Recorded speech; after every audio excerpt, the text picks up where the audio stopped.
दोस्तों, जैसे Hindi, English, Gujarati, Marathi language होती है, उसी तरह चार्ट की भी एक लैंग्वेज होती है। चार्ट आपके साथ बातें कर सकता है, पर जरूरी है कि आपको उसे रीड करना आना चाहिए। कैंडलस्टिक पैटर्न के पीछे के इमोशंस, मार्केट स्ट्रक्चर, सपोर्ट और रेजिस्टेंस के पीछे छुपी हुई planning, supply and demand zone, कहां पर बायर्स का पावर है, कहां पर सेलर्स का पावर है। हर एक मूव कुछ ना कुछ बोलता है कि आगे क्या हो सकता है। बस आपको ध्यान से उसको रीड करने की जरूरत है। दोस्तों, आज से आपका चार्ट रीड करने का नजरिया पूरी तरह से बदल जाएगा अगर इस वीडियो को ध्यान से समझा तो। जैसे यहां आप देख सकते हैं, मार्केट अभी लोअर लो और लोअर हाई के स्ट्रक्चर में नीचे आ रहा है। यहां डाउन ट्रेंड है, तो आपको सिर्फ और सिर्फ सेलिंग की अपॉर्चुनिटी फाइंड करनी है। नेक्स्ट हम देखें तो प्राइस धीरे धीरे ऊपर की तरफ मूव करने लगता है और आगे जाकर एक साइडवे रेंज में मार्केट स्टक हो चुका है। दोस्तों, पहले यहां डाउन ट्रेंड था, फिर मार्केट में हमें हायर हाई और हायर लो की फॉर्मेशन मिली। मतलब यहां एक मिनी अपट्रेंड की शुरुआत हो चुकी है, लेकिन अभी भी प्राइस ने इस रिसेंट स्विंग को ऊपर की तरफ ब्रेक नहीं किया।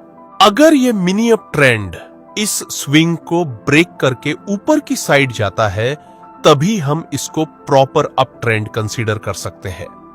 लेकिन फिलहाल तो ये on and over down trend ही है।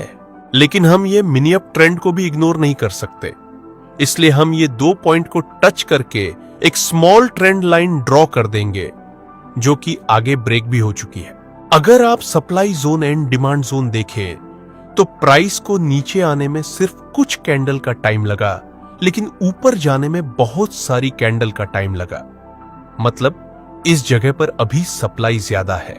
सप्लाई ज्यादा है तो संभावना रहती है कि प्राइस नीचे गिरे, लेकिन चाहे कुछ भी हो, अभी तो मार्केट साइडवे रेंज में है, इसलिए कोई भी ट्रेड लेने में हमें इंटरेस्ट नहीं। हम इंतजार करना पसंद करेंगे और फिर एक बिग रेड कैंडल के साथ मार्केट में बहुत ही ज्यादा पॉइंट्स का मूवमेंट आ गया नीचे की तरफ। इस जगह पर आपके दिमाग में 2 चीजें होंगी। सबसे पहले अफसोस होगा कि यहां एंट्री कर ली होती तो यह बड़ा मूव मिल जाता, और दूसरा फोमो होगा कि आगे प्राइस और नीचे गिरे उससे पहले मैं सेल में एंट्री कर लूं।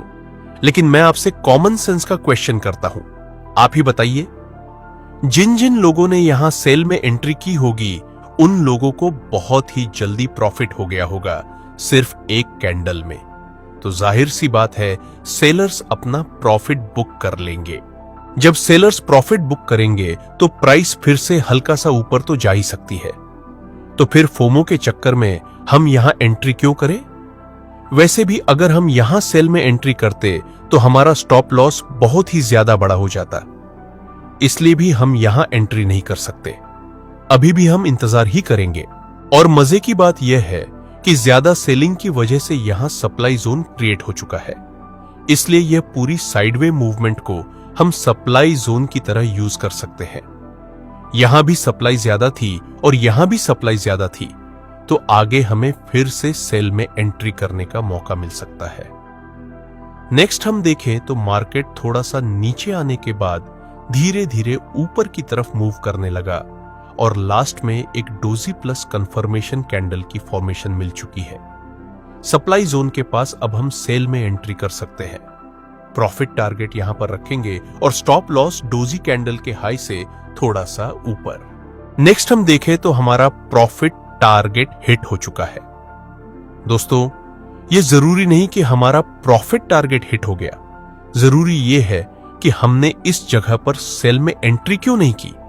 यहां भी शूटिंग स्टार और कंफर्मेशन कैंडल बनी थी इस रेजिस्टेंस के पास, जो पहले सपोर्ट था और डाउन ट्रेंड तो था ही। प्राइस एक्शन के अनुसार यह भी सेल का सिग्नल है, लेकिन हमने यहां एंट्री नहीं की क्योंकि यहां एक ट्रेंड लाइन बन सकती थी जो पहले रेजिस्टेंस का काम करती थी और आगे सपोर्ट का काम करेगी। अगर हमने इस ट्रेंड लाइन को ड्रॉ नहीं किया होता तो हम डेफिनेटली यहां सेल में एंट्री करते और फिर प्रॉफिट टारगेट हिट होने से पहले ही स्टॉप लॉस हिट हो जाता। इसलिए जब आप आराम से चार्ट रीड करेंगे तब आपको सब कुछ दिखेगा। पर्सनली मैं खुद इस ग्राफ को लाइव देख रहा था, मैंने यहां भी ट्रेड नहीं किया। यहां भी नहीं किया, यहां भी नहीं किया, सिर्फ ये एक ट्रेड लिया क्योंकि मुझे क्वालिटी वाले ट्रेड चाहिए। आपको भी हमेशा क्वालिटी वाले ट्रेड लेने चाहिए। एक दूसरा पावरफुल एग्जाम्पल देखते हैं। यहां पर आप देख सकते हैं मार्केट प्रॉपर लोअर लो और लोअर हाई की फॉर्मेशन में मूव कर रहा है। मतलब मार्केट का स्ट्रक्चर अभी बेयरिश है, इसलिए हम बोल सकते हैं कि यहां मार्केट में सेलर्स का डोमिनेंस है। तो ऐसे डाउन ट्रेंड में आपको सेलिंग की अपॉर्चुनिटी फाइंड करनी चाहिए। दोस्तों, ट्रेड लेने से पहले हम वो सब लेवल ड्रॉ कर देंगे जहां से मार्केट ने रिएक्ट किया था। हम ये 2 लेवल को टच करके ट्रेंड लाइन ड्रॉ कर सकते हैं। ये सपोर्ट आगे जाकर रेजिस्टेंस का काम कर सकता है। आगे हम देखें तो प्राइस इस ट्रेंड लाइन को अप्रोच करता है और कुछ रेड कैंडल की फॉर्मेशन भी बन चुकी है। अभी भी इसका रिसेंट स्विंग ऊपर की तरफ ब्रेक नहीं हुआ, तो अभी भी ये है डाउन ट्रेंड ही है। ऊपर से यहां ट्रेंड लाइन का रेजिस्टेंस और ये इंपॉर्टेंट रेजिस्टेंस भी, ये 2 इंपॉर्टेंट लेवल के पास हमें बेयरिश कैंडल की फॉर्मेशन मिली और ट्रेंड भी डाउन का है।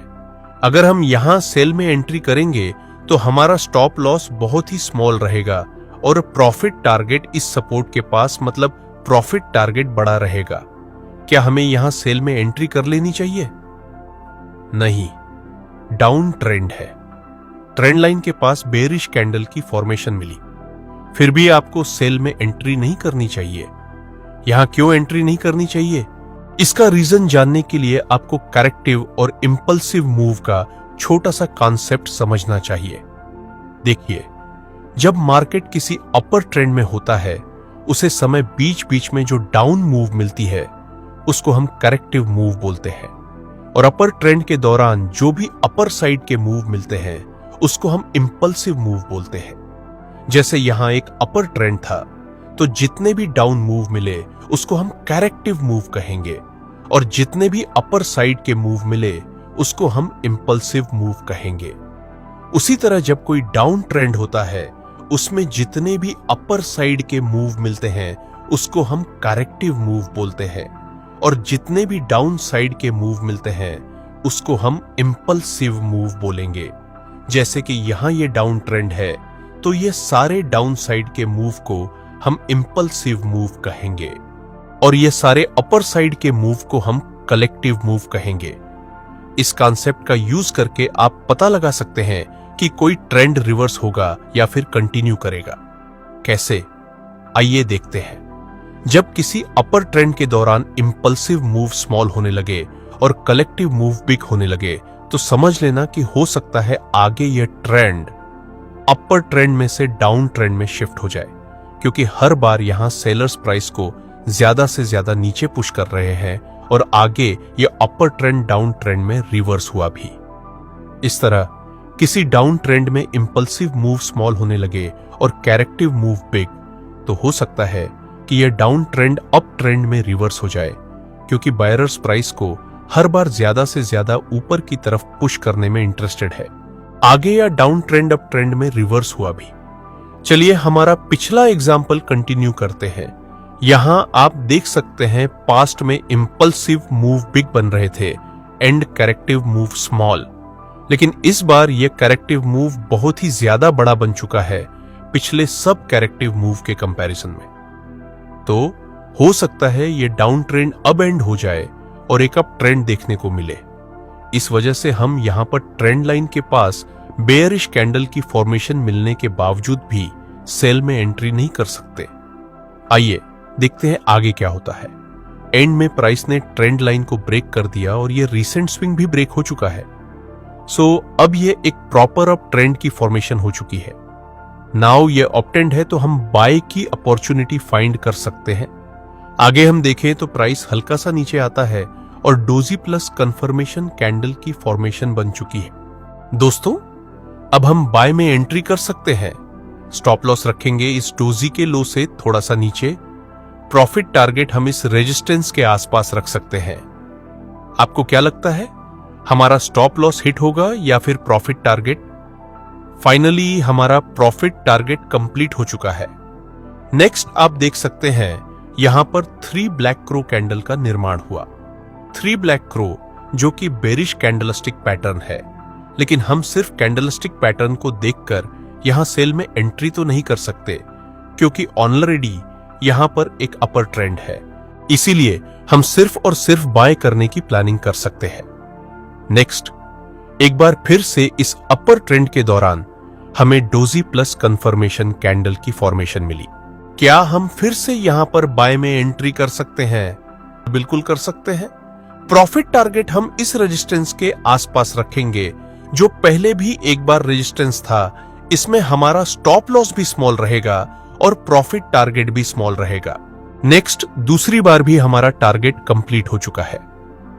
दोस्तों, इस तरह से अगर आप स्मार्ट ट्रेडिंग करेंगे डिसिप्लिन और आपके दुश्मन ग्रीड और फियर को साइड रखकर, तो आप एक दिन जरूर प्रॉफिटेबल ट्रेडर बन सकते हैं।